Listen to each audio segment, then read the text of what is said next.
안녕하세요. 책 읽어드리는 집사 백종환입니다. 장에게서 탈시설과 관련해서 참 말이 많습니다. 그래서 준비했습니다. 100번이고 1000번이고 소개하고 싶은 중증 장애인 거주시설 월평 빌라입니다. 경남 거창군 남상면 월평리에 있습니다. 그래서 월평, 11가구 30명이 사는 연립주택입니다. 그래서 빌라. 월평 빌라는 2008년 12월에 문을 열었습니다. 시설은 각 입주자의 집이다. 시설의 개념을 밝히고 일을 합니다.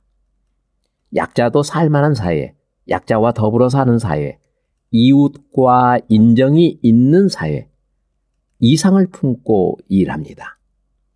초중고교 3곳에 3명이 다닙니다. 일반 학교에서 공부합니다. 옷가게, 신발가게, 미용실, 꽃집, 학원, 농장 같은 일반 사업장 11곳에 11명이 일을 합니다. 학원, 공방, 수영장, 탁구장, 승마장, 문화센터, 스포츠센터 같은 취미 여가 활동기관 15곳에 17명이 다닙니다. 하교 후, 퇴근 후, 쉬는 날, 시간 될 때 시간 내서 요가, 공예, 서각, 서예, 문인화, 피아노, 드럼, 한글, 수영, 볼링, 승마, 컴퓨터, 보치아를 배웁니다. 교회 12곳에 22명, 성당에 1명이 다닙니다. 집에 있을 때 청소, 빨래, 요리 같은 집안일을 합니다. TV 보고 차 마시고 음악 들으며 쉽니다. 할 수 있는 만큼 하게 돕습니다. 30명을 지원하는 직원은 25명입니다.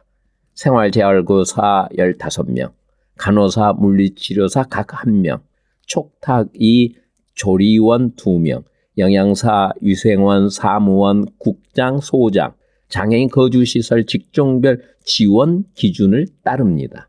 입주자가 낮 시간에 주로 시설 밖에서 활동하니 직원도 낮에는 시설 밖에서 일하는 경우가 많습니다.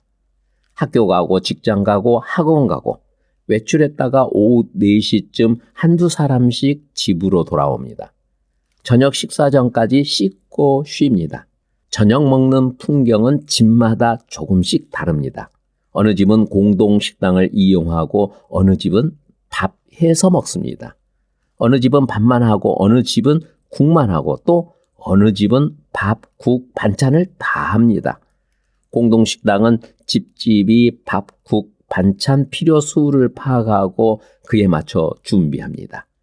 밥할 수 있는 형편이면 밥하고 어머니가 보낸 반찬이 있으면 그거 먹고 장 봐서 요리할 수 있으면 요리하고 형편 따라 할 수 있는 만큼 하게 돕습니다. 주말은 집에 있는 입주자도 출근한 직원도 쉽니다. 각자 계획한 주말 활동이 있으면 하고 없으면 쉽니다. 주말 활동은 부모 형제와 가족 모임, 교회 성도들과 야유회, 친구와 목욕, 지인과 외식, 학원 수강, 신앙생활 따위입니다. 월평 빌라 구조는 열악합니다. 외관은 붉은 벽돌 2층 건물이라 복지시설 티 나지 않습니다만 내부는 큰 거실을 가운데 두고 그 가장자리에 집, 그러니까 방, 가구들이 있어 복지시설 티가 납니다. 방에는 붙박이장이 있고 서랍장이 있는 집도 있습니다.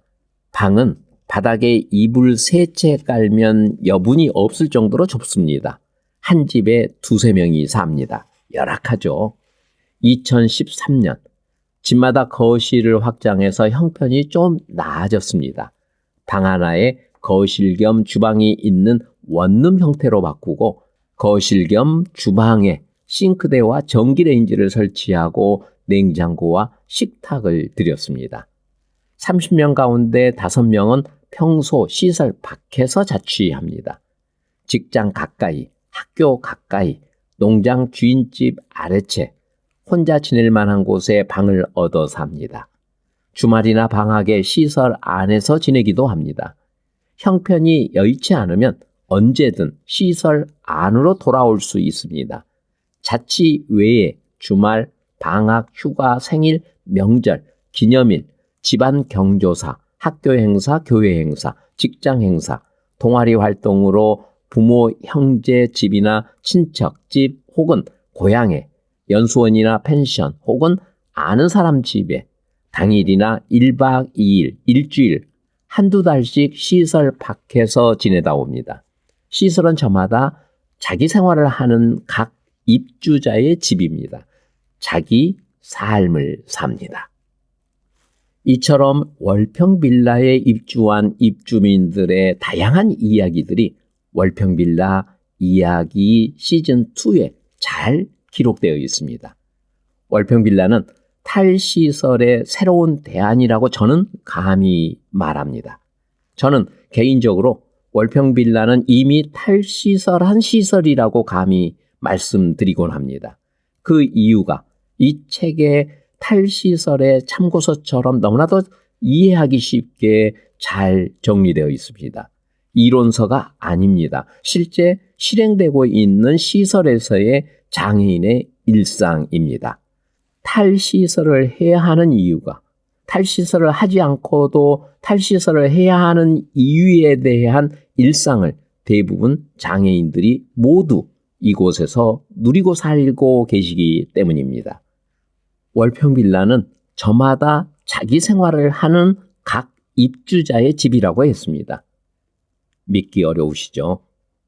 들어보시기 바랍니다. 오늘은 그 어려운 시설 이야기부터 꺼내봅니다. 본격적으로 월평 빌라, 그러니까 시설 이야기를 하기 전에 어느 시설 사회사업가의 일기를 먼저 소개합니다. 시설에 살아야 한다면, 어느 날 어떤 이유로 시설에서 살아야 한다면, 내일부터 1년 동안 시설에서 살아야 한다면, 이런 질문을 받는다면 어떻습니까? 누구는 살겠다 하고 누구는 못 살겠다 하겠죠. 시설을 어떻게 보느냐에 따라 시설의 삶을 기대할 수도 있고 절망할 수도 있겠죠. 어떻습니까? 기대와 절망, 어느 쪽입니까? 절망하는 사람에게 시설은 어떤 곳일까요? 음식이 입에 맞지 않아, 시설의 위치가 좋지 않아, 구조와 평수가 마음에 들지 않아, 혹은 시설은 누군가에게 잊힌 존재가 되는 어떤 낯선 곳이야, 통제되는 어떤 두려운 곳이야. 그곳의 삶은 뭔가 달라. 시설에서 일하는 사람에게 이 질문과 답은 만만치 않습니다. 당혹스럽고 괴롭기까지 합니다. 그럼에도 시설에서 일하니 답해야 합니다. 시설의 삶을 기대하는 나의 이유가 시설에 사는 입주자의 이유이기 때문입니다. 시설의 삶은 절망하는 나의 이유가 시설에 사는 입주자에게도 있기 때문입니다.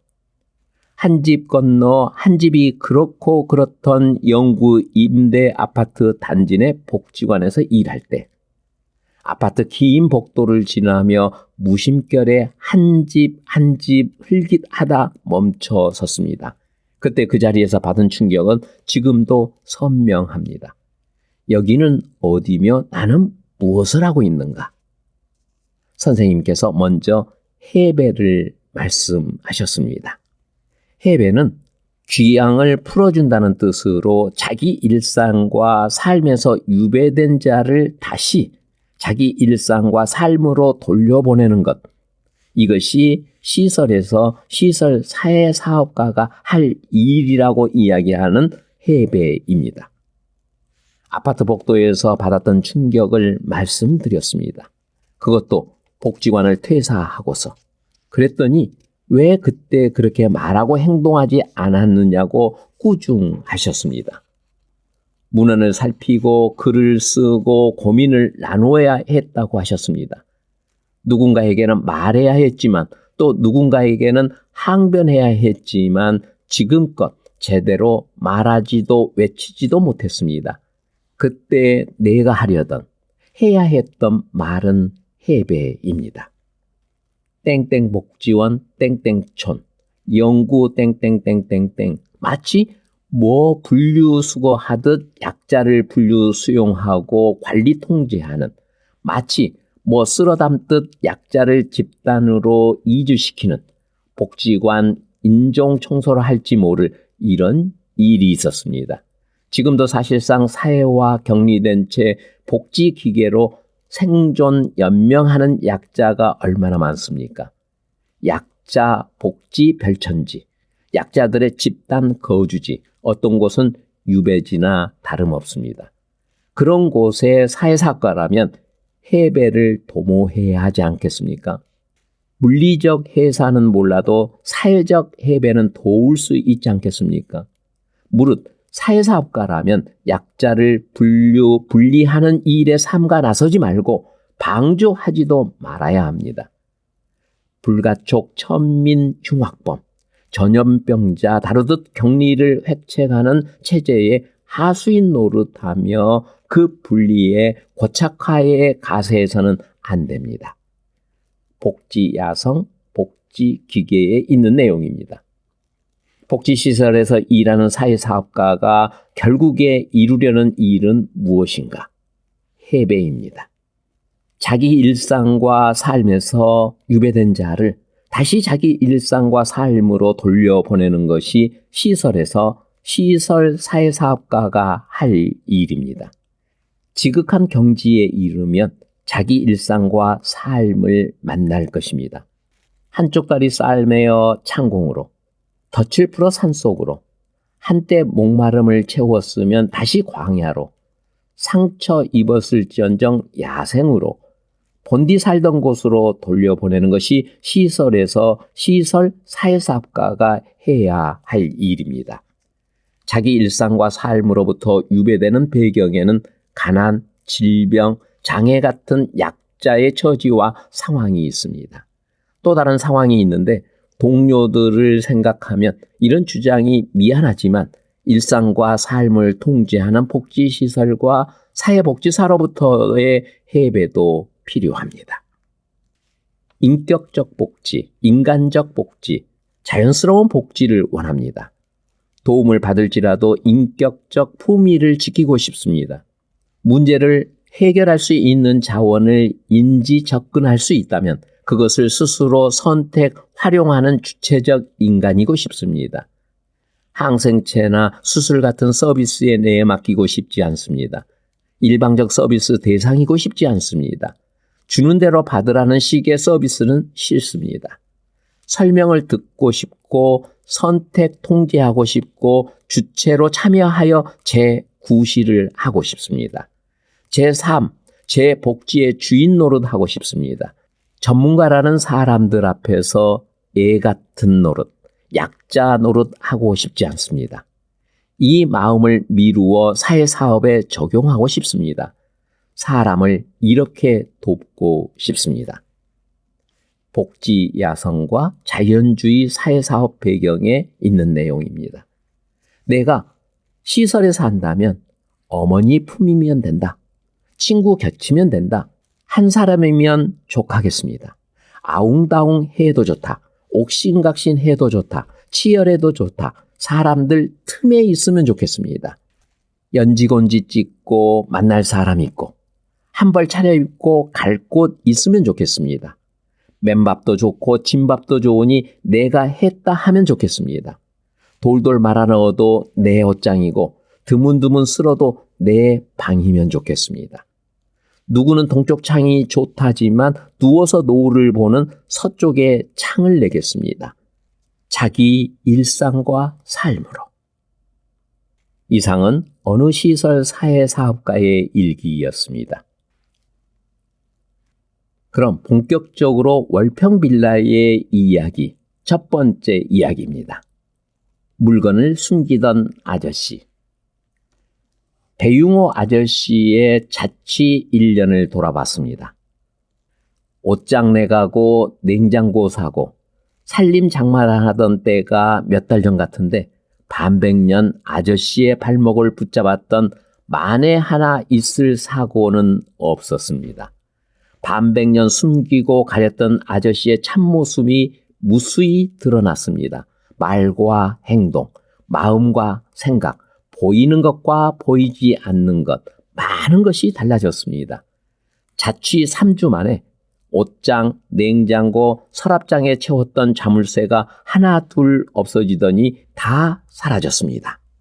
시설 안에서 단체 생활하며 다른 입주자에게 이런저런 피해를 볼 때는 곳곳에 자물쇠를 채웠습니다. 다른 사람도 자물쇠를 채웠지만 아저씨는 유독 자물쇠에 집착하고 물건을 깊숙이 숨겼습니다. 이삿짐 꾸릴 때 구석구석에서 발견된 물건들에 깜짝 놀랐습니다. 상한 음식과 잃어버렸던 물건들까지. 그랬던 아저씨가 자취 몇 달 만에 모든 문을 개방하고 자물쇠를 치웠습니다. 한동안은 혼자 살면서 자물쇠를 채웠습니다. 외출복을 갈아입으려면 옷장 자물쇠 풀었다가 다시 잠그고, 음식 꺼내려면 냉장고 자물쇠 풀었다가 다시 잠그고, 간단한 물건도 수납장 자물쇠를 풀어야 사용할 수 있었습니다. 아저씨 혼자 사는 집이고 아무도 건드리지 않는다고 설명해도 소용이 없었습니다. 반백년 채웠던 자물쇠가 쉬 풀리겠습니까? 어느 날 깜빡하고 자물쇠를 잠그지 않고 외출했습니다. 그런데 옷장의 옷이 그대로, 냉장고의 음식이 그대로, 수납장의 물건이 사라지지 않았습니다. 이런 경험이 쌓이자 자물쇠를 1개, 2개 풀어 헤치더니 스스로 모두 없앴습니다. 아저씨의 마음, 아저씨의 생각, 아저씨의 삶이 풀어 헤쳐지는 것 같았습니다. 시설 안에 사는 어떤 입주자가 물건을 자꾸 숨긴다면 그것을 어떻게 봐야 할까요? 아저씨의 나쁜 습관, 지적 약자의 특성, 시설 입주자의 특성, 그래서 사례 회의하고 지도, 학습, 훈련, 치료한다? 아저씨는 스스로 자물쇠를 걷어치웠습니다. 필요하지 않으니까요. 두 번째 이야기입니다. 알코올 중독자에게 입주자 대표로. 아저씨는 한쪽 팔이 없습니다. 공장 프레스 사고로 잃었습니다. 그 때문인지 술을 많이 마셨습니다. 흔히 말하는 알코올 중독. 월평 빌라에 입주한 것도 그런 아저씨를 보다 못한 가족들의 뜻이 컸습니다. 입주 후에도 2, 3년은 술 마시고 소란 피우고 술 마시느라 돈을 한 번에 다 쓰고 여기저기 빌려서 갚지 못했습니다. 아저씨는 자신에게 실망하고 다른 사람들은 등 돌리고 직원은 속상하고 이런 일이 반복되었습니다. 박씨 아저씨는 술이라는 이미지가 생겼습니다. 언제부터인가 아저씨의 그런 이미지가 조금씩 변했습니다. 미술학원 다니며 그림을 그렸는데 재료비가 꽤 들었고 아저씨가 부담했습니다. 돈을 한 번에 다 쓰면 안 되는 경우가 생긴 거죠. 그때부터 조금씩 변한 것 같습니다. 그림 그리러 공원에 가서 저수지에 갔습니다. 그러다가 풍경을 사진에 담고 풍경을 그리고 싶다는 꿈이 생겼고 카메라를 사겠다고 결심합니다. 카메라를 사겠다는, 돈을 모아서 카메라를 사겠다는 분명한 목표가 생긴 것입니다. 그때부터 아주 달라진 것 같습니다.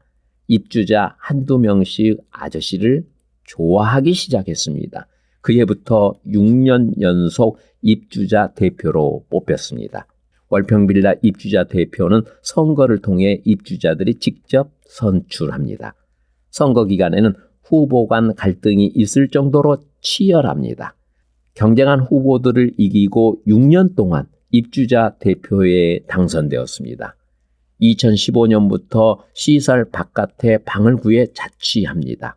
학습지 사무실을 청소하는데 그 빌딩 주인이 아저씨를 좋게 봐서 건물 청소까지 맡겼습니다. 주 3일 오전 8시부터 11시까지 일합니다. 월급이 꽤 됩니다.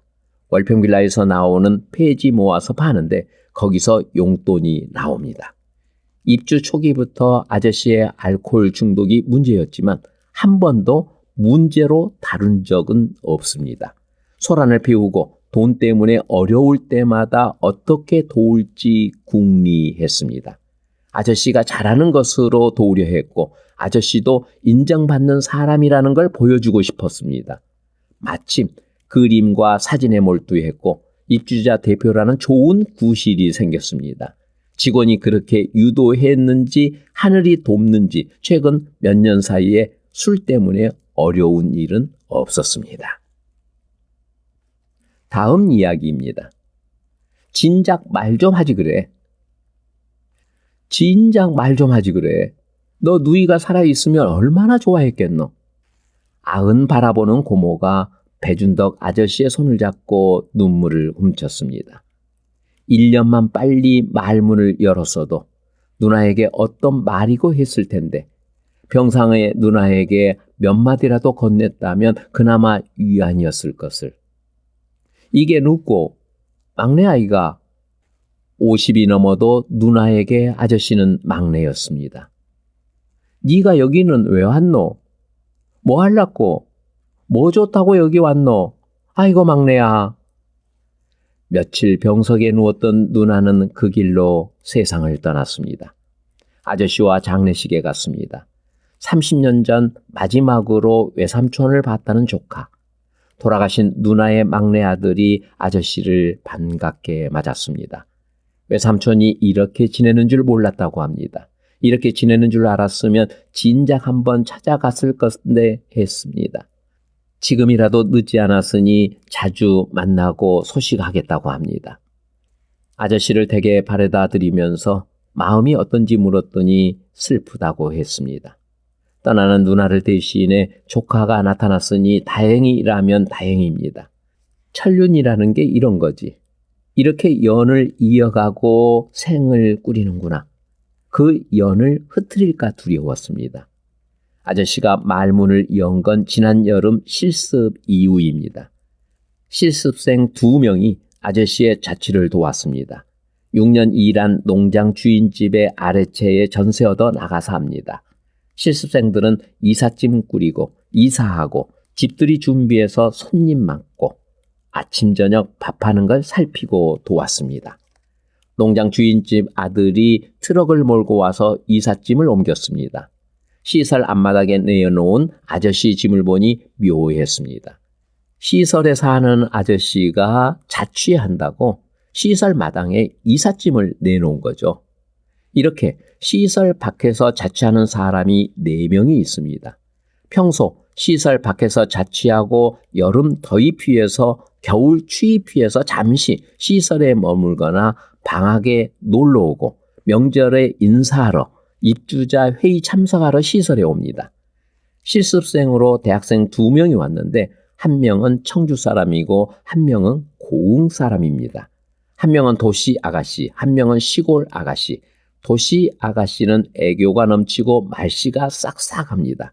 시골 아가씨는 차분하고 예의가 몸에 배었습니다. 낮에는 복숭아밭, 고추밭에서 일하는 아저씨를 도와 고추 따고 복숭아 땄습니다. 도시 아가씨는 모든 게 낯설겠죠. 익지 않는 풋고추를 따서 내밀며 아저씨, 이거 따면 돼요? 묻기 일수. 아무리 알려줘도 그걸 구분하는 게 쉽지 않아 보입니다. 보다 못해 아저씨가 한마디 했습니다. 그거 따면 안 돼. 걱정되는지 드문드문 확인했습니다. 상희, 잘 따고 있나? 아저씨가 먼저 말을 건네는 건 상상을 못했는데 50평생에 없었는데 보다 참다 작정하고 말문을 연 것입니다. 월평빌라 실습생은 실습 4주 동안 밥과 김치만으로 식사합니다. 수련입니다. 간식이며 다른 음식이 얼마나 먹고 싶겠습니까? 이사하는 날 아저씨에게 시간 날 때 맛있는 거 만들어 달라고 했답니다. 물론 애교 많은 상희가 그랬죠. 아저씨는 그게 귀여웠는지 안타까웠는지 이렇게 물었답니다. 상희야, 밥 해줄까? 라면 끓여줄까? 다음 날 새벽 일찍 아저씨가 전화해서 밥 해놓았으니 먹으러 오라 하더랍니다. 아저씨는 시설에서 하는 동안 한 번도 밥을 한 적이 없습니다. 월평빌라 오기 전에는 어느 농장에서 일꾼으로 평생 일했는데 알기로는 그때도 주인집에서 해주는 밥을 먹었습니다. 밥하는 걸 언제 어떻게 배웠는지 모르지만 정말로 밥 해서 대접했습니다. 며칠 있다가는 라면 끓여서 먹었고요. 어느 날은 학생들 고생한다고 아저씨가 밥을 사주었습니다. 고깃집에 갔습니다. 실습 중 밥과 김치는 온데간데 없고 말이죠. 아저씨가 반찬 그릇을 상이 옆으로 내밀며 이렇게 말했답니다. 상이야, 많이 먹어라. 지연이는 고기 못 먹어서 어째? 미안하네. 아저씨를 오래 지원한 시설 직원이 퇴근하는 아저씨에게 일과를 물으면 한참 기다려서 겨우 한마디 듣습니다. 뭐 그래요? 기다려서 듣는 답이 네, 한마디일 때도 있습니다. 많이 먹어라, 미안하네, 이런 말은 하늘이 두 쪽 날 일입니다. 농장 사장님도 놀라기는 마찬가지였습니다.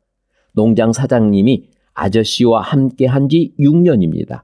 월평빌라 직원이나 이웃보다 더 많은 시간을 함께 했죠. 그런 분이 아저씨 말하는 것을 듣고 놀랐답니다. 동네 사람들은 아예 말을 못하는 줄 알았답니다. 실습 수료식에 농장 사장님과 사모님이 왔습니다. 사장님에게 한 말씀 부탁했습니다. 사장님은 학생들을 보며 많이 배웠다고 합니다. 말이 없는 사람에게 뭘 저래 자꾸 묻는가? 묻는다고 답이나 하는가? 뭘 아나 싶었는데 그래도 자꾸 묻더랍니다. 아저씨 그릇 사러 같이 갔는데 대답 없는 아저씨에게 어떤 그릇 살 거냐? 이건 어떠냐? 저건 어떠냐? 하고 하도 물어서 사장님 내외가 그랬답니다. 물어도 대답 없는 사람에게 뭘 저래 자꾸 묻노? 그런데 그게 아니었습니다. 보름 못 가서 아저씨 말문이 열린 것입니다. 풋고추 들고 와서 잘 땄는지 묻는 도시 아가씨를 보며 어이가 없었겠죠. 밥 해달라, 집에 초대해달라 하는 애교에 마음이 녹았겠죠.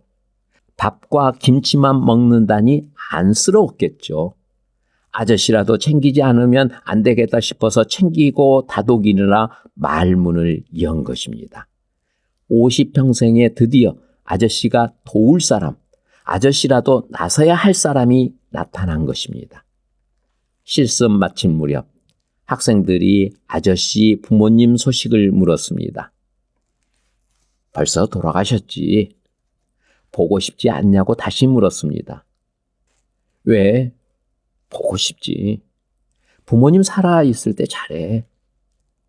실습 수료식에서 아저씨 이야기를 듣고 가슴이 먹먹했습니다. 학생들은 아저씨와 지낸 이야기를 나누면서 끝내 울었고요.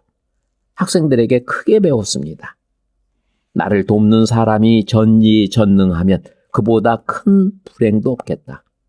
그는 이성적이고 합리적이고 객관적이며 모르는 것이 없고 그의 선택은 항상 올바르며 최선인 그런 전지전능한 사람이 나를 돕겠다면 어쩌나.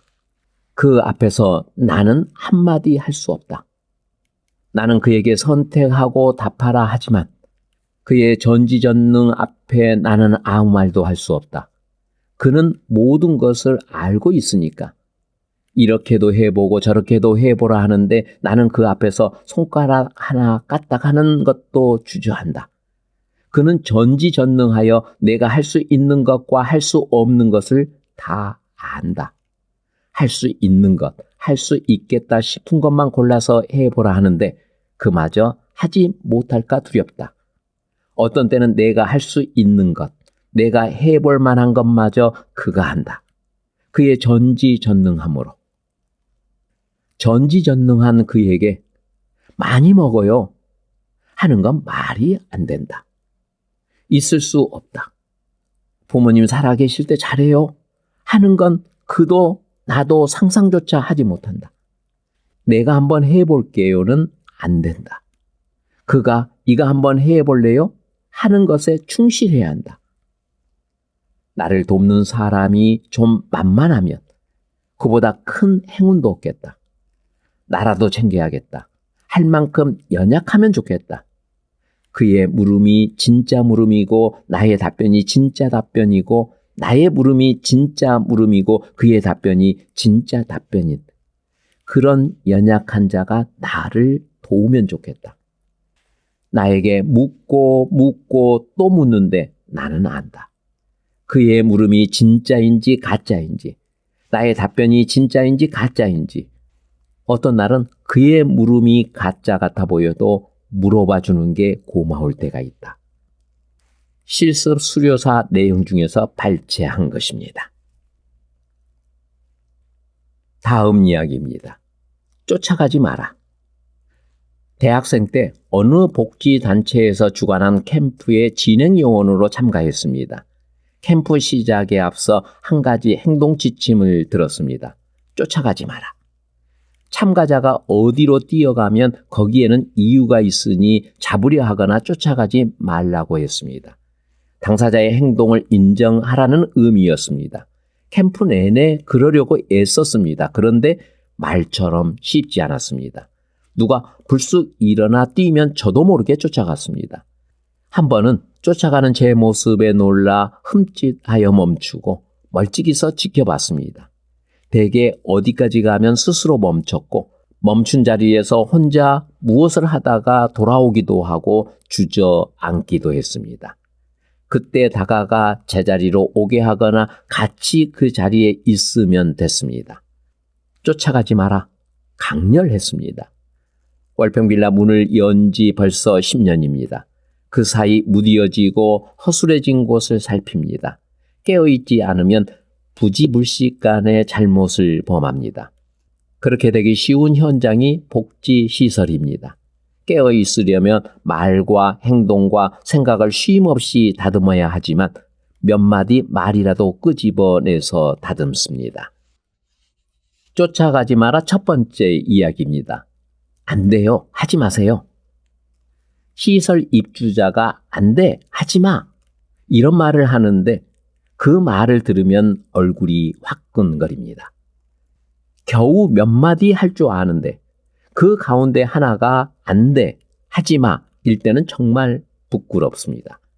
얼마나 들었으면 물론 그 말은 누구에게서 배웠다고 단정하기 어렵지만 그래도 시설 직원에게 얼마쯤의 책임이 있겠지요.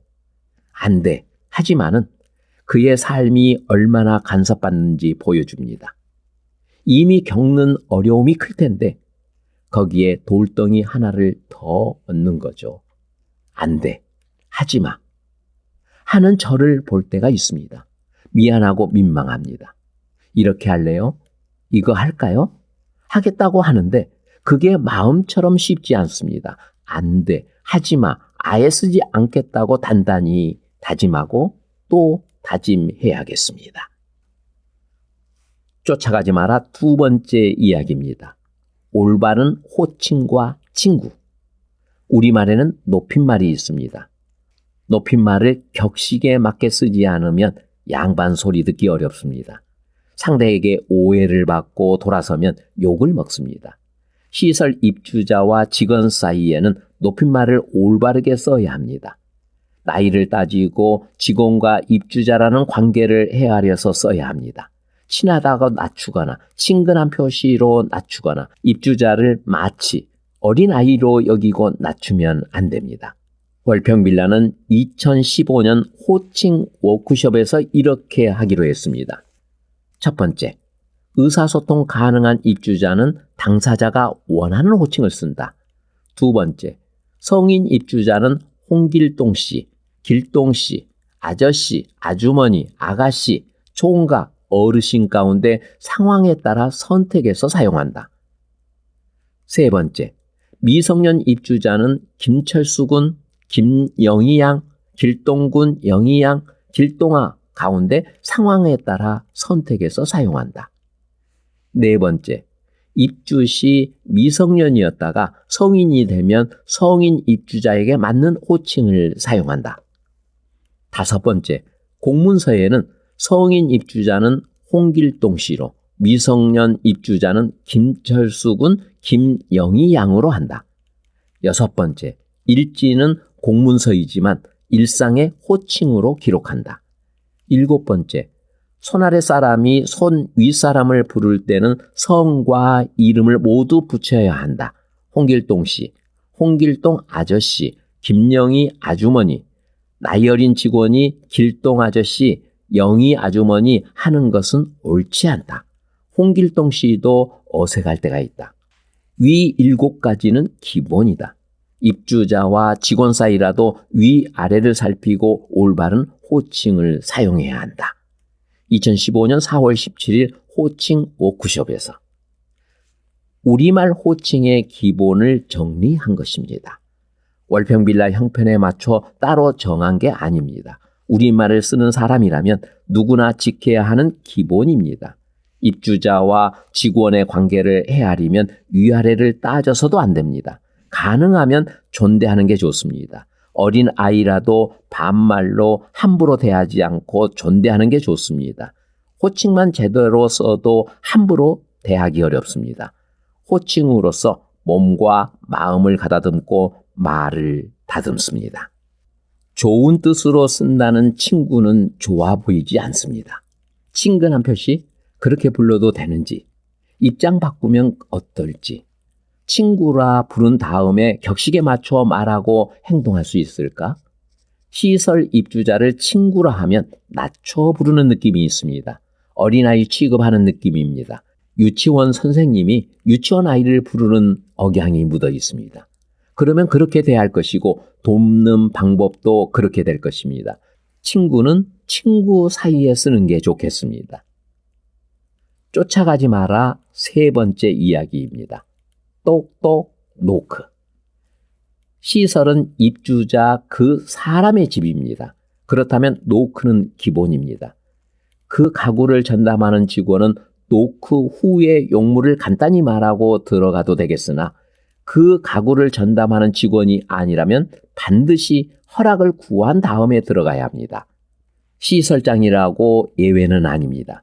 노크하지 않으면 입주자 그 사람의 집을 인정하지 않는 것입니다. 직원 회의를 하는데 의자가 모자랐습니다. 한 직원이 입주자의 집에서 의자를 가져왔습니다. 노크도 하지 않았고 허락도 구하지 않고요. 그 집에는 아무도 없었습니다. 그러니 괜찮다? 아무도 없을 때 가져오면 절도인데? 입주자의 물건을 쓸 때는 반드시 허락을 구해야 합니다. 빈 집은 출입을 삼갑니다. 어느 집에서 삼겹살을 구웠더니 그 집 앞에 직원 신발이 여럿 놓여 있습니다. 입주자의 집인데 초대받고 왔을까?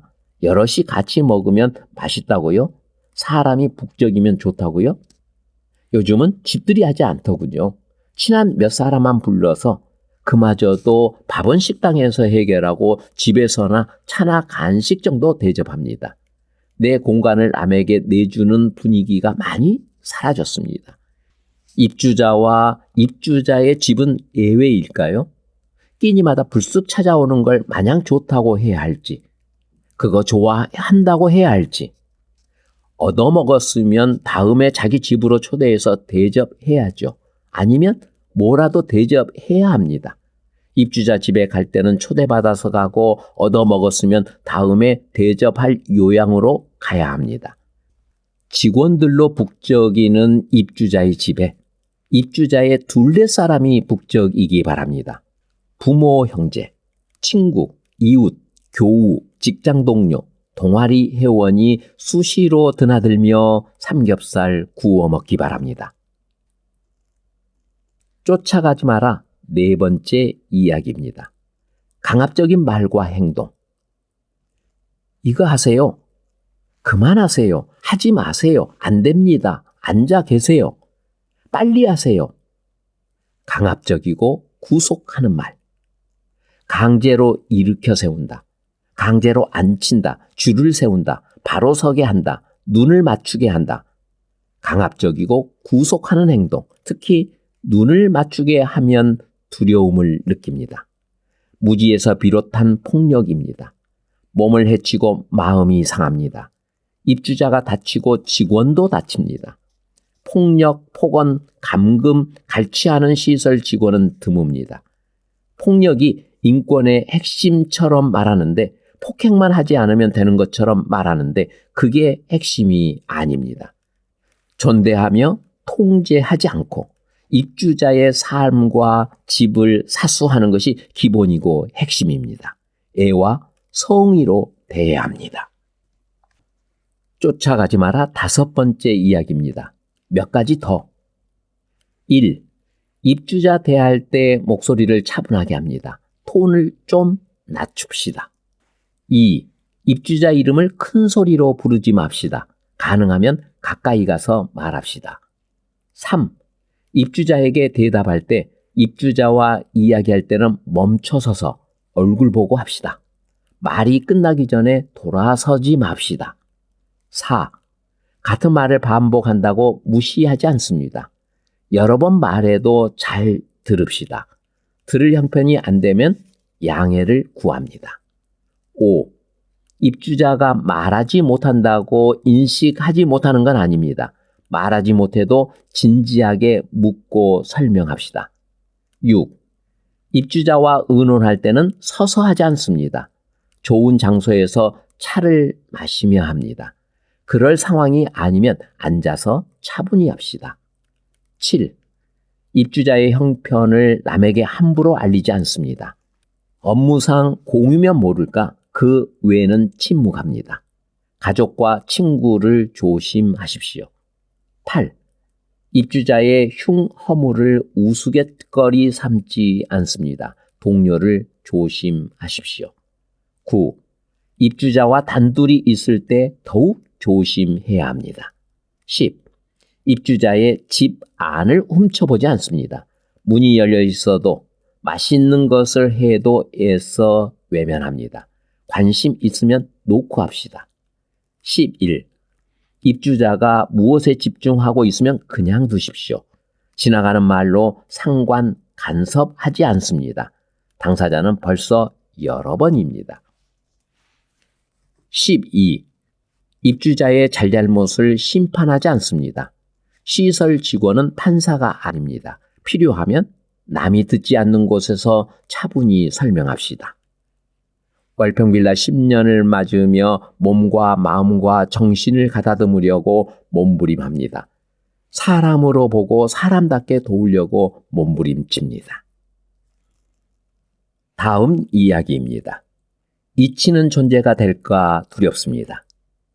건물이 들어서고 도로가 나면 이전은 어땠는지 기억조차 가물가물할 때가 있습니다.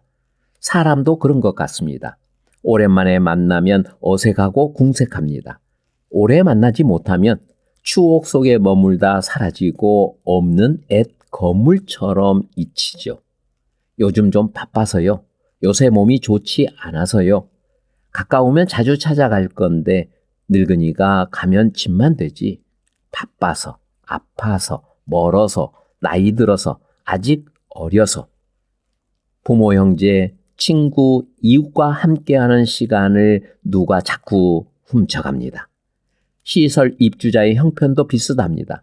시설에 사는 처지가 얼마 안 되는 시간마저 빼앗습니다. 시설에 살아도 여느 사람들이 소식하고 왕래하는 정도로 오가면 좋겠는데 갈 형편 아니면 오게 하고 올 형편 아니면 찾아가고 아프니까 오게 하고 아프니까 가서 보고 언제 볼까 해서 만나고 언제까지 기다려줄까 해서 만나고 바쁜 거 지나면 날이 좀 좋아지면 아픈 거 좀 나으면 만나겠다는데 그때가 언제일지 기약 없이 기다리지 말고 지금 만나면 좋겠습니다. 바쁜 사정, 아픈 사정, 거리 사정, 나이 사정, 사정 봐주지 말고 지금 연락하고 지금 만나고 지금 함께하게 주선하기 바랍니다. 2017년 1월 15일 최희자 씨의 일지입니다. 어머니가 수술을 앞두고 전화했다. 내일 입원해서 모레 수술한다. 내가 수술하게 됐어요. 하도 다리가 아파서 수술하는데 인철이한테 말 좀 해주세요. 설에 집에 온다는데 그때까지 기다릴 수가 없어서 수술해요. 아픈 다리보다 집에 올 아들을 더 걱정한다. 수술하고 안정돼 있겠다 싶어서 연락드렸더니 한쪽 다리도 마저 수술을 한단다. 수술은 잘 됐다는데 아직 잘 모르겠어요. 수요일에 다른 다리도 한다고 하네요. 내가 이렇게 아프니 아이고 안 되겠어요. 인철이가 서울에 오기는 어렵겠어요. 작년처럼 아버지 생신에는 추석에는 갈 수 있을지 물었다. 저 아버지도 병원에 있으니. 인철 씨 아버지는 작년에 요양병원에 입원해서 여태 병원 신세를 집니다. 어머니는 엉덩이에 종기가 나서 제대로 앉지도 눕지도 못해서 남의 손 빌려 집안 일을 합니다. 그 무렵 아버지가 요양병원에 입원했고요. 이제 무릎까지 말썽입니다. 두 분 언제까지 병원 신세를 질지 끝은 있을지 막막합니다. 인철 씨는 작년 아버지 생신 즈음 부모님 댁에 다녀왔습니다. 집에서 어머니 뵙고 병원 가서 아버지 문안했죠. 이번에도 어머니 수술 소식 듣고 당장 찾아뵈면 좋겠는데 어머니는 어쩐 일로 아들이 오는 걸 말렸습니다. 설에도 오지 말라고 합니다. 평상시에는 뜸해도 아프면 오가는 게 가족인데 어쩐 일로 오지 말라는지 어머니 마음을 다 알 수는 없습니다. 명절 지나 한산할 때 어머니 찾아뵙고 인사드릴 겁니다. 아버지 병문안도 하고요. 병원 신세도 남은 생도 기약 없으니 오히려 더 자주 찾아뵈야죠. 어머니는 기어이 말리겠지만 어머니 한숨 돌리면 간곡히 부탁드리겠습니다. 경아 씨 어머니는 명절마다 딸집 월평빌라 307호에 다녀갑니다. 10년째 그랬습니다. 이번에도 꼭 오겠다고 딸에게 직접 말했고 직원도 그리 설명했습니다. 경아 씨가 알아듣는지 모르겠지만 어머니 목소리를 들을 때 눈동자를 고정하고 주시하는 걸 보면 알아듣는 것 같습니다. 경아 씨에게 설명하고 명절 선물을 준비했습니다. 그런데 추석 코앞에 무슨 사정이 생겼는지 어머니가 못 온다고 했습니다. 2016년 9월 13일 최희정 씨의 일지입니다. 어머니, 경아 씨와 병원에 왔어요. 지난주 처방받은 약 다 먹어서 왔는데 온 김에 피검사하고 엑스레이 찍자 하자네요. 어머니, 결과 나왔어요. 폐도 괜찮고 체내 염증도 없다고 하네요. 밤에 가래가 많다고 말씀드리니 지난주부터 먹던 약을 추석 연휴 동안에 계속 먹자고 했어요. 다행입니다. 걱정하지 마시고 추석 잘 보내세요. 추석 다음 날 어머니 오실지도 모른다고 따님에게 이야기했어요. 추석 연휴 전 약 타고 진료받을 겸 병원에 들렀을 때는 아주 좋았습니다. 그런데 하루 만에 일이 났습니다. 잘 지내던 경아 씨가 열이 오르고 가래가 끓고 호흡이 가빴습니다. 추석 전날 응급실에 갔고 그 길로 입원했습니다. 어머니가 한 걸음에 왔습니다. 혼자 오지 않고 경아 씨 이모들과 같이 왔습니다. 어머니가 오고 한나절 만에 거짓말처럼 열이 내리고 안정되었습니다. 경아 씨가 어머니를 부른 것입니다.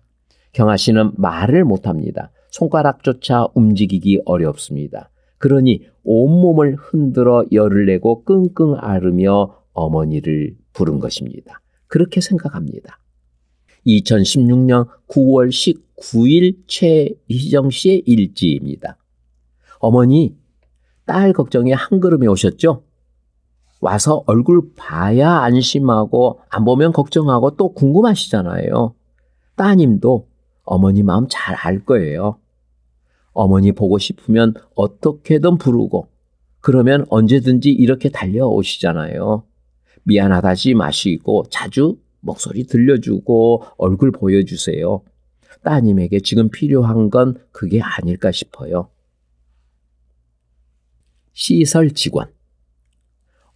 이제 봄이 오나 봐요. 날이 풀리니 경아 씨 컨디션도 조금씩 나아져요.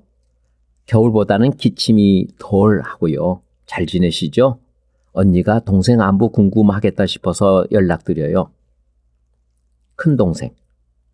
언니 위관 교체한다는 이야기를 엄마에게 들었는데 교체했나요? 기침 줄었다니 다행이네요. 옛날에 언니랑 비토섬 놀러 갔던 게 요즘 많이 생각나요. 언니가 깨어날 수 있다면 같이 여행 다니고 싶네요. 동생이 보낸 문자를 경아 씨에게 천천히 읽어주었다. 경아 씨는 가만히 듣고 있다. 동생 마음이 이랬구나. 먹먹하다. 시설 직원. 언니도 같은 마음일 거예요. 언니한테 문자 읽어줬어요. 가만히 듣고 있네요.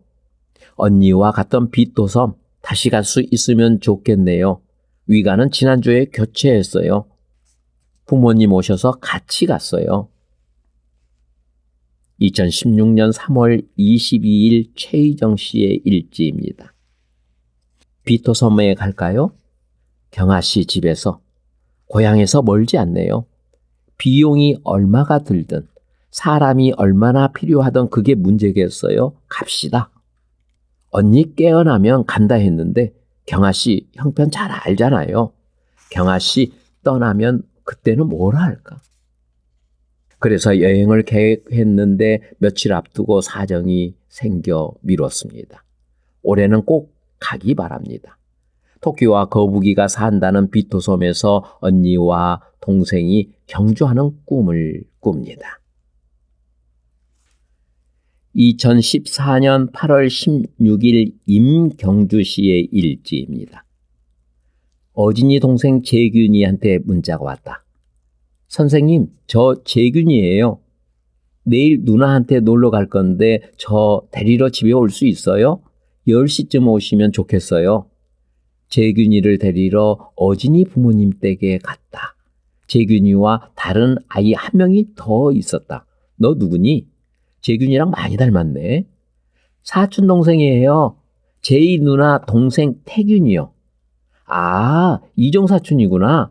그런데 너희 둘 정말 많이 닮았다. 네, 남들도 그래요. 재균이와 태균이가 누나 보러 누나 집 월평 빌라에 왔다. 고등학생 제이는 공부하느라 못 왔다. 어진이가 두 동생을 보고 좋아서 어쩔 줄 모른다. 휠체어에 앉아 몸을 흔들고 소리를 지르는데 곧 넘어갈 기세다. 친동생 재균이는 물론 이종 사촌 태균이도 어릴 때부터 어진이와 함께 자라서 누나가 무엇을 좋아하는지 잘 안다. 누나에게 최신형 묵찌바를 가르쳐주고 누나가 예전에 즐겨봤던 만화 영화 줄거리를 알려줬다. 어진이는 기억나는지 간간히 까무러치도록 좋아했다. 어진이가 15살에 월평 빌라에 입주했고 그때 동생 재균이는 10살이었습니다. 어진이가 월평 빌라 입주할 때 중학생이던 오빠가 군대에 갔으니 동생 재균이도 금방일 것입니다. 지금처럼 오갈 날이 얼마나 될까요? 곧 고등학교, 대학교 진학하고 직장 다니겠죠. 지금처럼 가까이서 왕래하기 쉽지 않을 겁니다. 동생은 몸도 마음도 잘하는데 누나는 20살에 여전히 디지몬을 찾습니다. 지금처럼 허물없이 대하기 쉽지 않을 겁니다. 그래서 더 욕심이 납니다. 하루라도 더 만나고 한시라도 더 붙어 있게 하고 싶습니다. 묵찌바 가르쳐주고 만화영화 이야기 할 날이 얼마나 될까 생각하면 한때라도 더 만나게 하고 싶습니다. 시설에 부모 형제를 둔 가족의 심장을 헤아리기 어렵습니다. 집마다 그만한 형편과 사정이 있고요. 그래도 주말, 방학, 졸업, 생일, 기일, 출산, 입원, 장례, 명절 일마다 때마다 소식하고 왕래하기 바랍니다. 시설에 살아도 말입니다. 잊히는 존재가 되는 게 두렵습니다. 부모, 형제, 친구, 이웃의 손길 거두고 그들의 몫을 빼앗는 도둑이 될까 두렵습니다. 부모, 형제, 친구, 이웃에게 잊히는 존재가 되도록 방조하는 꼴이 될까 두렵습니다. 지금 미루지 말고 지금 소식하고 지금 만나게 주선하고 거들고 싶습니다. 다음 이야기입니다. 시설에 살아도 꿈꾸어야. 월평 빌라에는 매년 초 입주자의 한 해 삶을 계획합니다. 직원에게는 지원 계획이겠죠. 한 해 어떻게 살지 당사자와 둘레 사람에게 묻고 의논하고 부탁합니다. 당사자의 복지를 당사자와 둘레 사람이 이루게 계획부터 사회사업이게 합니다. 2017년 1월 6일 유유성 씨의 일지입니다. 시기, 장소, 방법. 입주자마다 계획하는 시기가 다릅니다. 연말에 감사 인사하며 연초에 새해 인사하며 의논합니다. 방법도 다양합니다. 전화나 메일로 의논하는가 하면 연말이나 설 전후로 직접 뵙고 의논합니다. 직접 뵙는 경우도 입주자의 집 월평 빌라에서 의논하거나 부모 형제의 집으로 학교로 교회로 직장으로 학원으로 찾아가서 의논합니다. 근사한 식당이나 카페에서 할 때도 있는데 계획을 구실로 식사 대접하고 차를 마십니다. 인성이는 부모님이 오셨을 때 인성이 집에서 의논했고 태수 씨는 목사님과 식당에서 밥 먹으며 의논했습니다. 귀옥 씨는 부모님 댁에 가서 부모님과 의논했고 준석 씨는 어머니와 전화로 의논했습니다. 지선이는 아르바이트하는 미용실에서 원장님과 직장 생활을 의논했고 우영이는 남상초등학교 찾아가서 선생님과 학교 생활 의논했습니다. 신영이는 창동교회 중고등부 부장집사님에게 식사 대접하며 신앙생활 의논했습니다. 모든 입주자가 이렇게 당사자와 둘레 사람이 의논하게 합니다. 부산 사는 부모님이 인성이를 데리러 왔다. 설날 연휴 내내 부산 부모님 댁에서 보낼 예정이다. 월평빌라 303호 인성이 집에서 부모님과 마주 앉아 올해 계획을 의논했다. 인성이는 올해 수학여행을 간다. 2015년 2월 6일 임경주 씨의 일지입니다. 대상교회 허운 목사님과 2015년 계획을 의논했다. 태수 씨 직장에서 가까운 국밥집에서 만났다. 목사님의 목회 계획과 태수 씨의 신앙생활 이야기가 오갔다. 오늘 식사는 태수 씨가 대접했다. 태수 씨가 일하는 이해숙 머리방에 목사님과 들렀다. 미용실 원장님이 목사님과 인사했다. 몇 마디 끝에 미용실 직원과 목사님이 제주도 사람인 걸 알고 서로 반가워했다. 목사님은 태수 씨가 청소하는 계단을 직접 올라가 보고 미용실 원장님에게 태수 잘 부탁합니다고 했다. 원장님도 목사님에게 태수 씨 잘 대해주세요 하고 부탁했다. 태수 씨가 사람과 사람 사이를 이었다. 순서, 당사자와 의논. 순서는 먼저 당사자에게 묻고 의논하고 부탁합니다. 자기 삶의 주인으로 자기 복지의 주체로서 의논합니다. 의사소통이 되지 않는 입주자라도 묻고 의논합니다. 말을 하지 못하고 알아듣지 못한다 하며 무시하지 않습니다. 눈만 깜빡이며 알아듣는지조차 모르는 경우라도 그래서 실상 직원이 계획한다 하더라도 직원이 생각을 정리해서 묻습니다. 설명이라도 해야 합니다. 삶의 당사자, 복지의 당사자, 계획의 당사자가 있는데 그를 무시한 채 계획하면 안 됩니다. 사진, 동영상, 기록, 이야기로 이전 경험이나 작년을 추억하게 합니다. 여러 안을 제시하고 그 가운데 선택하게 합니다. 당사자가 선택 통제하도록 방안을 마련합니다. 삶의 주인이자 복지의 주체는 개인이니 집단으로 계획할 일은 없습니다. 한 사람 한 사람 개별화하여 의논하고 계획합니다.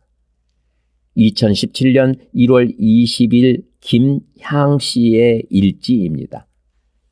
경아 씨가 폐렴으로 입원했다가 13일 만에 퇴원했다. 많이 힘들었는지 밥 먹으면서 졸았다. 2시간 자고 일어나니 컨디션이 좋아 보인다. 잠에서 깬 경아 씨와 올해 계획을 의논했다. 경아 씨, 많이 힘들었지요? 오늘 퇴원한다고 어머님께 문자 보냈어요. 어머니 보고 싶죠? 어머니도 많이 보고 싶다 하셨어요. 경아 씨, 올해는 가족들과 자주 만나면 좋겠어요. 딸이 보고 싶을 때 언제든지 전화하고 달려온다고 어머니가 그랬어요. 4월과 10월에는 어머니 얼굴 꼭 보겠네요. 경상대 병원에서 위관 교체하기로 했거든요. 어머니가 진료 예약하고 병원에도 오실 거예요. 아버지, 어머니, 할머니, 동생들 생일에는 꼭 문자로 인사합시다. 날짜는 어머니에게 다 알려줬어요.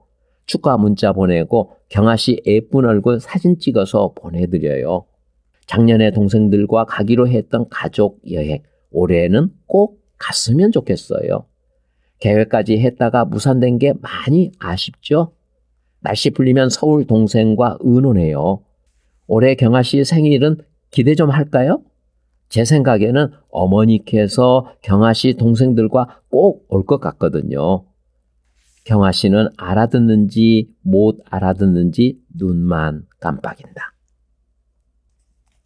순서 둘레 사람과 의논. 당사자와 의논한 내용을 바탕으로 둘레 사람과 의논합니다.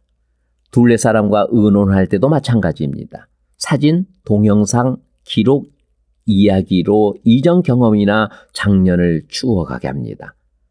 올해 어떻게 지내기 바랍니까?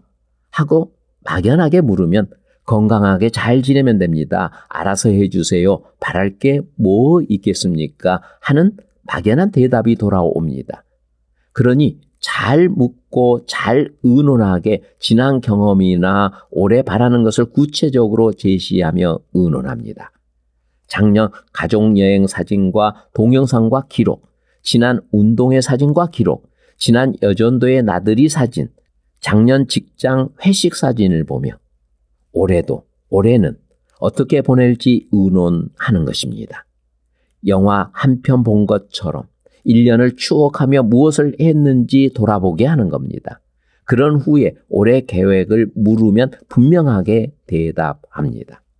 부모 형제에게는 가족 행사를 중심으로, 학교 선생님에게는 학사 일정을 중심으로, 교회 목사님에게는 목회 계획을 바탕으로, 직장 사장님과 동료, 이웃, 친구도 마찬가지입니다. 생일, 기일, 명절, 가족 여행, 입학식, 졸업식, 운동회, 학예회, 소풍, 부모 간담회, 근로시간, 임금, 회식, 야유회, 휴가, 개강식, 종강식, 수업시간, 수강료, 예배시간, 성경공부, 전도회 활동, 정교인 체육대회, 목욕, 임의용, 쇼핑, 외식, 여행, 나들이, 생일 파티, 송년회, 구체적인 내용을 의논하며 부탁할 것은 부탁합니다. 작년 경험과 추억을 정리한 메모지를 활용합니다. 작년 평가서를 참고하면 되겠지요. 당사자와 함께 정리해도 좋습니다. 2017년 1월 20일 송숙희 씨 일지입니다. 동생 내외가 윤숙 씨 집으로 왔다. 마침 점심시간이라 함께 밥을 먹었다. 누나가 건강해 보인다고 했다. 식사 마치고 차 마시며 2017년 계획을 의논했다. 동생이 윤숙 씨의 2016 계획서와 평가서를 읽고 많이 놀랐다. 누나가 이렇게 잘 지냈나? 이렇게 아름다웠나? 이렇게 고마웠나? 했다. 가족들은 윤숙 씨가 건강하기 바랐다. 자주 시간 내지 못해 미안하다며 더 자주 함께 하겠다고 남동생이 먼저 제안했다. 추석에는 형님 댁에서 온 가족과 지내고 설날에는 윤숙 씨 건강 봐서 그때 결정하자고 했다. 평일에도 남동생 내외와 조카들이 윤숙 씨 모시고 가까운 곳에 다녀오겠다고 했다. 윤숙 씨 생일과 남동생 내외 생일, 조카들 생일에도 형편 봐서 함께 하자고 했다. 동생 내외가 찾아와 의논하니 고맙다. 의논할 일 있으면 언제든지 돕겠다고 했다. 꿈꾸어야. 당사자와 둘레 사람과 인사하고 묻고 의논하며 계획하면 어떻게 도와야 할지 분명해집니다. 실마리가 보이고 단서를 얻습니다. 이렇게 하면 당사자도 둘레 사람도 직원도 한 해를 꿈꿉니다. 잘해보고 싶은 의욕이 생깁니다. 이렇게 해야 당사자가 자기 삶의 주인으로 살고 자기 복지의 주체로 섭니다. 당사자와 둘레 사람의 관계를 살피고 살릴 수 있습니다. 당사자와 둘레 사람이 복지를 이루고 더불어 삽니다. 사회 사업답습니다. 복지시설에 살더라도 자기 삶의 주인으로 살고 자기 복지의 주체로 살아야 합니다. 더불어 살아야 합니다. 꿈꾸어야 합니다. 복지요결 사회사업 방법 당사자의 삶에게 이렇게 적혀 있습니다. 복지를 이루는 행위가 당사자의 삶이게 합니다. 내 복지, 내 일이다. 내가 한다. 내가 했다. 그렇게 여기고 그렇게 말할 수 있게 합니다. 더디고 힘들어도 어설프고 부족해도 위험해도 실수 실패해도 당사자의 삶이게 합니다. 당사자의 책임이고 당사자의 권리입니다. 당사자가 할 수 있는 만큼 하도록 계획하되 내가 했다 하는 게 늘어나도록 단계를 세분해서 지원합니다. 당사자가 할 수 있는 것은 당사자가 하게 부탁합니다. 그래서 내가 했다 하게 합니다. 당사자가 할 수 있는 것이 늘어나게 합니다. 그래서 내가 했다 하는 게 늘어나게 합니다.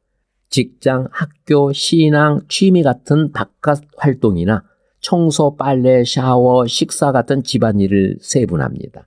당사자가 할 수 있는 것과 직원이 도울 것을 구분해서 지원합니다. 한두 과업이 한두 단계로 선택하고 집중하는 게 요령입니다. 모든 과업의 모든 단계를 당사자가 하게 돕겠다면 당사자도 직원도 힘듭니다. 전임자의 계획서, 동료의 계획서, 다른 입주자의 계획서, 내가 쓴 지난 계획서, 한 집 사는 입주자와 동료의 계획서, 다른 계획서에서 참고할 만한 것을 찾습니다. 전임자의 계획서나 해당 입주자의 지난 계획서는 반드시 참고합니다. 두루 다니며 묻고 의논하고 부탁하는 동료의 계획서를 참고합니다. 그 동료를 찾아가 묻고 의논하고 부탁하는 요령, 계획서 작성하는 요령을 배웁니다.